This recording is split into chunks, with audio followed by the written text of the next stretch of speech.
Great-Grandma's Halloween. October days were almost done. The red leaves strewed the garden. The dahlias bent their splendid heads and seemed to ask our pardon for leaving us.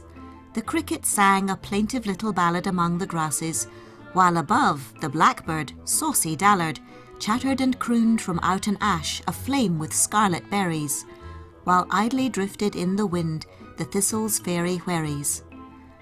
All Halloween was almost here. Great-Grandma, dainty maiden, in lilac print was stepping round her storeroom, richly laden with golden pies and lection cake, and luscious tarts and crullers, and apples stored with nectar, each aglow with gorgeous colours. For such a party as was set for Thursday night, why never had Middlesex been bidden to, in cold or stormy weather. And Lois Brown would bring with her cousin way from Boston, while Persis Drake, the old squire's son, would have Alfonso Austen, just home from foreign parts, where he the queen in her young beauty had seen in London town.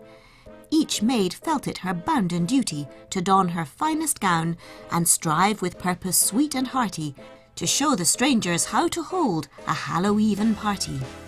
At last it came, the fateful night. Great-Grandma, like a picture, in peach-blow silk and bodice trim, received her guests. The mixture that's sacred to all Halloween, snapdragon crowned the buffet. The hickory logs blazed merrily, while Ruth and Simon Luffet led off and named the chestnuts brown, and set them wildly snapping, and swung the finger rings to tell your fortune by their tapping.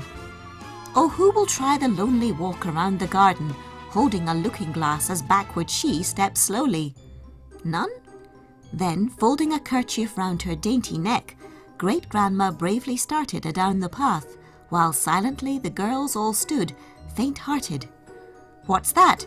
A shriek! All sought the door. There stood Great-Grandma blushing, and by her side a gallant youth, her sudden tumult hushing.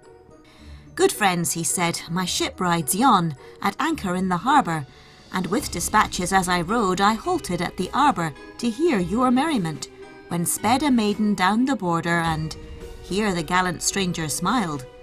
"She deemed me a marauder, but if her gentle heart can prompt her to forgive my daring, I vow she never shall regret her deed of sweet forbearing."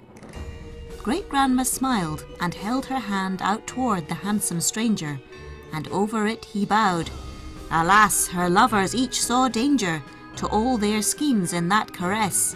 And well, within the harbour, a ship long tarried, and next June, when roses decked the arbour, a bride across the old oak hall, all swept and garnished duly, stepped softly to the stranger's side, and vowed she'd love him truly.